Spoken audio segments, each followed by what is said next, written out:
Today we're going to be talking about Gen Z going through their adulting phase. They're getting older now.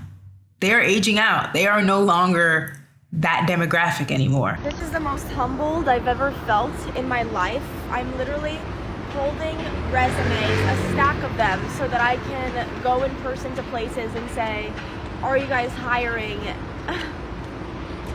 It's honestly a little bit embarrassing because I'm literally applying for like minimum wage jobs, and some of them are being like, we're not hiring, and it's like, what? This is not what I expected. I graduated college with 2 degrees in communications and acting. I speak 3 languages. Oh, this sucks. Like, I just want to be a TikToker, if I'm being so for real with you. But I can't be delusional anymore. Like, I literally need to make money. What's up, YouTube? It's tiny.sey, and I'm back with another YouTube video.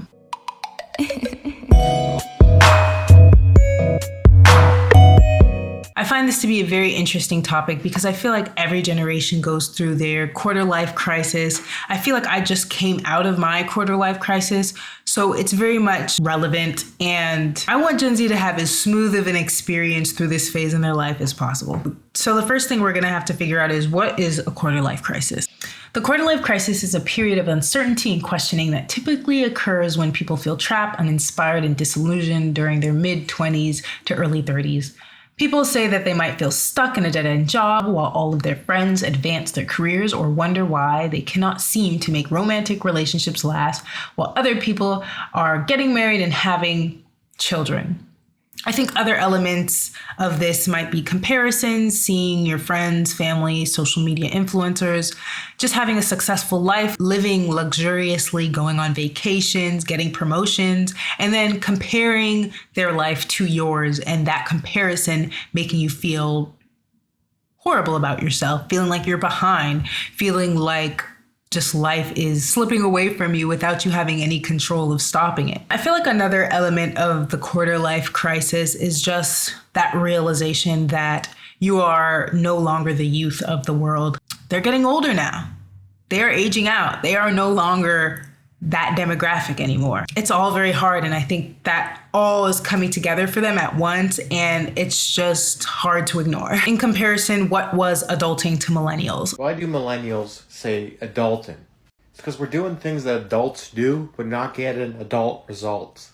See, when the boomers were coming up, they worked all the livelong day, and what they get for it? They got a house. But when my generation works all the livelong day, we get maybe a granola bar, if it's on sale today. Adulting was really about realizing how difficult it is to be an adult, realizing you have to pay for bills, buy gas, how expensive it is, how expensive groceries are. Is this what everyone else experienced? Just that, the gravity of the situation. I feel like millennials were definitely called cringy and just made fun of for all of the ways that they tried to deal and cope with the situation of growing up. And it was called cringy, and it was just looked at mockingly by Gen Z. So this is adulting.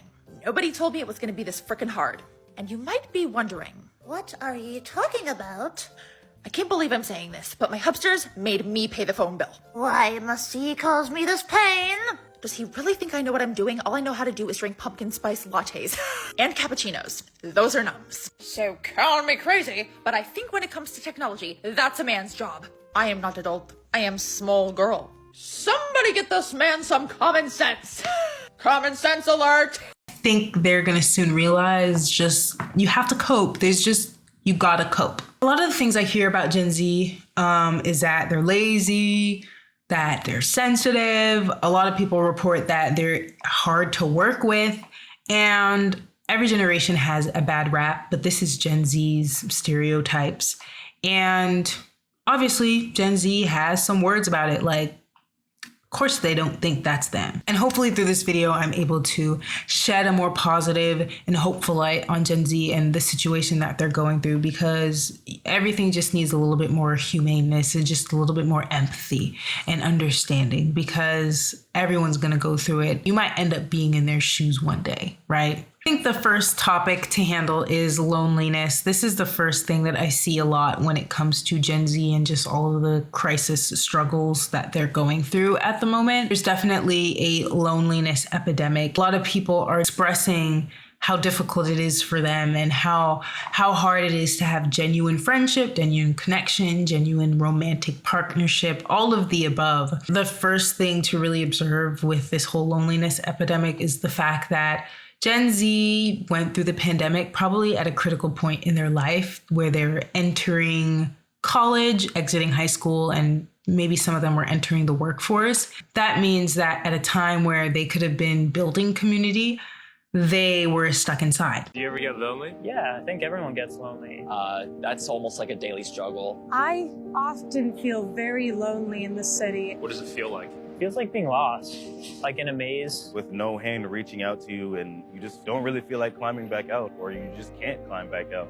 It feels like that feeling of like you're about to cry, but you just don't need to. And another very interesting thought that I saw on the loneliness epidemic was the fact that we're all looking at our phones. I mean, it's the same idea of the addiction to social media, but a professor was saying that, you know, when you're waiting for the bus, like, what do? Well, you look around, you take in life at peace, essentially. And nowadays, a lot of people, a lot of kids, Gen Z, so on and so forth, they're on their phones, they're scrolling on TikTok, like they're not taking in life. And I think that there's an anxiety that comes with that when you're not able to just sit, be still, be mindful, be okay with your thoughts, essentially be okay with yourself, and being alone will exacerbate that feeling of loneliness, because when you finally are you tired your brain out from scrolling endlessly and you have to just sit there and listen to those thoughts, it's going to feel really lonely and it's going to be really dark, because the more you suppress those thoughts, those feelings, eventually it's going to burst. And then that's when those breakdowns happen, because you have to let it out. You have to be okay with hearing those thoughts, experiencing being alone, because it's a natural part of life. We are alone most of the time. We numb ourselves with social media, and that just exacerbates that lonely feeling. We need to move away from that addiction to social media to really heal that feeling that a lot of people are experiencing, because Gen Z isn't alone on that one. And I feel like it really is important for Gen Z to have these connections as they're going through their quarter life crisis, because sometimes just having someone to commiserate with is what's going to get you through. I think when it comes to loneliness, I feel like Gen Z will have to find a way to make friendships, whether it's online with other people that are saying that they're having similar experiences, and reaching out and just pushing past, because I feel like this is just what society looks like now. Gen Z is going to have to find more ways, different ways to connect with people and burst their bubble, like go out of their comfort zone and try to make friends if that's something that they want. And I think the second thing we're seeing is visual aging. There's just so much like theories that can happen with why Gen Z might look older than millennials. Do I actually personally think Gen Z looks older than millennials? No, I don't really think that, because I feel like there's so many people in this world. To generalize that a generation looks older than the previous one is just like, come on, guys. I'm sure there's some that look older, but that probably always was the case. But just in general, reasons why you might look older than you should, these are the potential reasons. You're eating too much processed foods. If you eat too much processed foods, you are not getting the nutrients your body needs in order to keep you looking young and to keep your body healthy and young. You need to work out, you need to eat whole foods so that you get the vitamin D, you get the vitamin C's, you get the collagen, you get all of the necessary ingredients in your body that will make you and keep you looking young.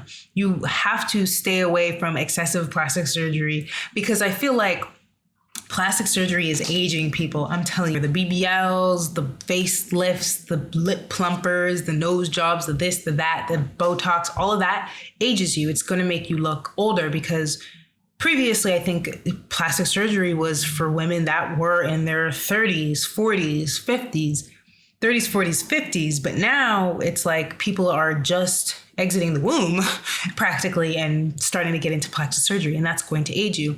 Like some of these celebrities that are young look a lot older than they should. And I think it's because of plastic surgery. Too much. You're altering with your face too much. before your time, before it's even necessary yet. Another reason might be stress. Like we mentioned, Gen Z is going through a whole lot of stress.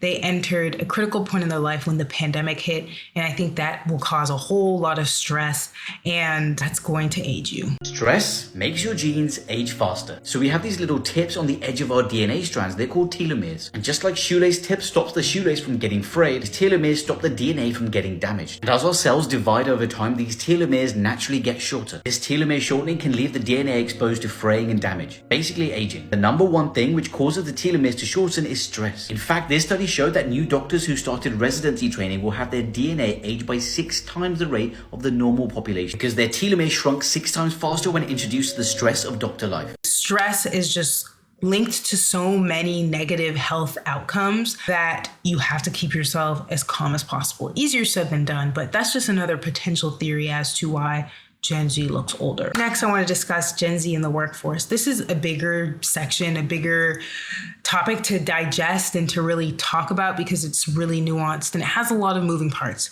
I feel like every generation can commiserate with the fact that the workforce gets worse and worse. The landscape of attaining a job just gets worse and worse. I just exited it. It took me a year and some change to get the job that I wanted. The job I went to school for, that's the one that took super long to get. And I feel like it just gets worse and worse and harder. We need to talk about this because I'm a Gen Z who has boomer parents, and what she says is true. Boomers are stuck in the past so hard that they can't even comprehend that us, like Gen Z and millennials, it's not just that we're lazy and we don't want to work hard, it's that even if we worked as hard as possible, we still can't afford to live right now. Hard work isn't enough anymore. And I hear these comments all the time as someone whose parents, friends are all that age. They think that we're all just lazy. And they refuse to realize that times have changed. It is not the same as when you were our age. Just to start, let's look at the rise of the average home value over the years versus the rise of the average household income, as compared to when boomers were our age and able to easily afford rent. So boomers would have been our age sometime between the 70s and the late 80s here. So this is the average price of housing or a house at that time, and this is the average income of the household, right? Here it is now. Do you see the difference? Do you see how, yes, it was hard back then. It's just not even comparable. So many TikToks about people applying almost into an abyss of are they even really hiring? Is this a real job post or is it a lie? Because that's just really how it is. It's very grim right now, and I don't think it's getting any better anytime soon. I think we're all noticing and experiencing the difficulties that is entering the workforce and getting the job that you want, getting the pay that you want, and actually putting that degree to the proper use. Gen Z is prioritizing living over working because they've seen the legacy of broken promises in corporate America and the American dream. It has changed. You got to think about back in the 80s, the boomer generation, when they were pitched the American dream, it was juicy. It's not juicy today. Back in the day, they would say, go to school, get good grades, you get a higher education for $5,000, work 40 years for 40 hours a week, and we're going to give you so much. Oh, well, what's in this package? Well, first of all, you're only going to have to work 40 hours a week. You're going to have your night and weekends. You're going to be able to hang out. You can have 2 or 3 kids. You're going to be able to afford a house. You're going to be able to own a house and pay it off in 30 years. It's only going to be about 18 to 20% of your income. It's going to be beautiful. In 40 years, we're going to give you a 401k pension or Social Security, whichever route you take. You're going to be able to take 2 weeks vacation. It's going to be beautiful. What do you say? You know what? I'm going to sign up for that. This sounds amazing. In 2024, let's see that same pitch. So this is the American dream. Absolutely. So if I work 40 hours a week for 40 years, I get to buy a house. Well, no, you can't afford a house anymore, but you can rent, but you do get food delivery and Netflix and a cell phone, so come on. Okay, so I'll rent forever, but at least college is cheap. No, college is $60,000. Well, wasn't that what my parents' house cost in the 80s? Okay, you're getting off track here, kids. First of all, it's because you're lazy and you're not working hard enough, okay? There's just this legacy of broken promises. We are told to make a lot of money, work hard, get promotions. Where's the promotions at? Where's the hiring at? Everything is just not what we were sold. Gen Z is realizing that they need 6 figures to live that life that they want to live. Of course, it's not necessary everywhere in America, but broadly, there's this idea that you're going to need 6 figures to live that life, to be able to go on vacation sometimes, buy the clothes you want sometimes, splurge, eat nice food, not worry about the light bill, the electricity, all of these sorts of things. Not having to worry about it comes at a price tag. And that price tag is just way higher than it ever was before. It's like you thought one thing, and then it's your turn to pay that bill, and you're like, dang, I need more money. 5 figures isn't gonna cut it. All of this is accumulating at once, and Gen Z's observing it, Gen Z's experiencing it, and they're really going through it. We also know that Gen Z is the generation that values living their life over slaving for a company. More power to them. Like, yes, absolutely. When I sit on panels, when people interview me, they always ask me the same question. Why is Gen Z so lazy? No. Gen Z's actually very smart. So let's get lazy out of our head. We're smart, and that's the reason why we get so much backlash. Hey, we have social media at the palm of our fingertips. So I can see online when somebody just got laid off in a very nasty, despicable way from a company. I can see online when somebody is not being paid the right amount of salary that they should be paid as their other colleagues. We can see it all online. But still, companies expect us to put all of our trust and all of our eggs in their basket that has a big hole at the bottom, and all the eggs are dropping through. That was a cute analogy. And since other generations don't want to change, we have to kind of like force you all to change. Because at the end of the day, we are the future of the workforce, baby. Can't get rid of us. And the only way that change is going to happen is if we continue to have hard set boundaries that we will not let up on. So remember, Gen Z, these companies have showed us that we are easily replaceable. So do not let that job stress you out. Continue to enjoy your life and do your job as well, but only during 9 to 5.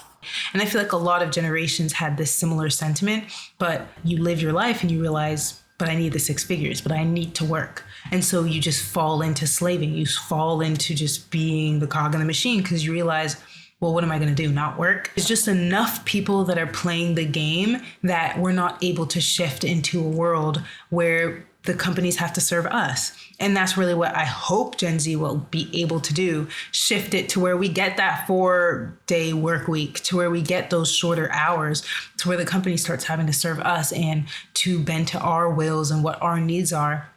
Because right now it's not like that. And as much as we want it to be that way, like it's not there yet. And I think it's because there's just too many people that are willing to play the game and not enough people willing to say these companies need to start giving us what we need. And I think another thing that I've noticed about Gen Z, they want to be content creators. 57% of Gen Z says that if they had the opportunity, that they would be a content creator.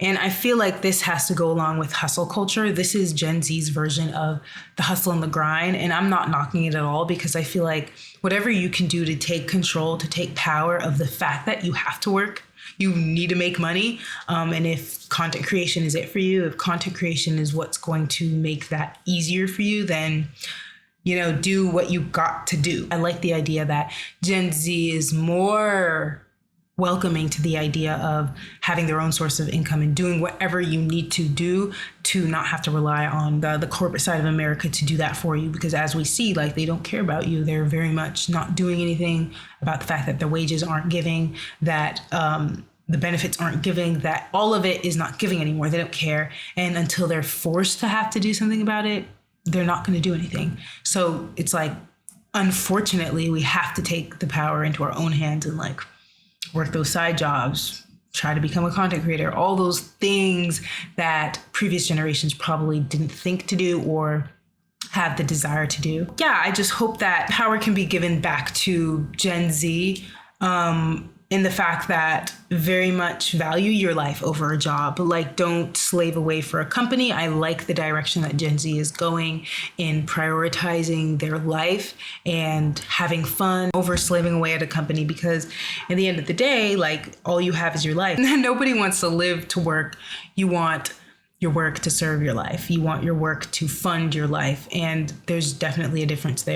What once was hidden is not hidden anymore. And that's the best part about everything. Gen Z has the most access to what the workforce is actually like. And I think that they have the exposure to see that a lot of these things were lies. And so very much take that information and make it serve you. Oh, and I think the word that we have for this is quiet quitting. And quiet quitting is when employees continue to put in the minimum amount of effort to keep their jobs, but they don't go the extra mile for their employer. This might mean not speaking up in meetings, not volunteering for tasks, and refusing to work overtime. I think the general sentiment around this movement is that let's not go above and beyond for a company that is not serving you. If your company is good, they give you promotions, they give you fair wages, they give you fair raises, overall treat you well, then maybe quiet quitting isn't for you. A lot of corporations aren't treating their workforce well. They're overworking them, they're underpaying them, they're not giving them promotions, they're not giving them raises that actually go along with inflation rates. Quiet quitting might be what helps you. I think the second thing that Gen Z needs to do in order to take their power back as they go through this quarter life crisis is to really plan out their life in a meaningful way. A lot of us just let life happen to us. As we're experiencing all these hardships, we can end up feeling like we're drowning. And I think something that helps is taking control. Wherever you are in life, I think having a plan helps the situation. I hope Gen Z makes it through. I know they will, because all the generations have made it through. We made it, we did it, and there's more crises to come. And so the easier it becomes, the more tools that you have to serve as you're going through a quarter life crisis, the better. And I think it's just a natural part of growing up. It's a natural part of becoming an adult. And I just hope there's more empathy for Gen Z, empathy for millennials, empathy for all the generations that have come and will come as they go through aging. We all were dealt different cards, but in the end of the day, we're all just trying to be happy and navigate through life in a smooth way. I hope that helped. Don't forget to like, comment, subscribe, and I will see you guys in the next YouTube video.